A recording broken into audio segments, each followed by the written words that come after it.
มะนี่อันนี้หิมะเลยนะคะนี่จะเป็นนี่อย่างนี้เลยนะคะดูนี่อย่างนี้เลยนะคะพลีชีพตัวเองมากนี่เอามือจับนะหิมะตากู่ปิงชวนเหยียบเลยความสูงจากน้ำทะเล 4,860 เมตรนะคะ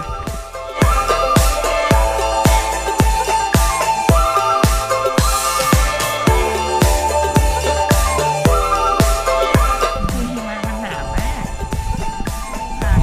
ที่ไม่อยู่ตรงนี้คือแค่เบาๆนะคะความจริงนั้นอยู่ประมาณหัวเข่านะคะหนาแบบนี้เลยค่ะทุกคนประมาณนี้มันหนามากเลยนะคะทุกคนไปเลยค่ะอย่าไปเลยค่ะ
ไปเที่ยวกับTravelzeedค่ะน้องซีดจัดให้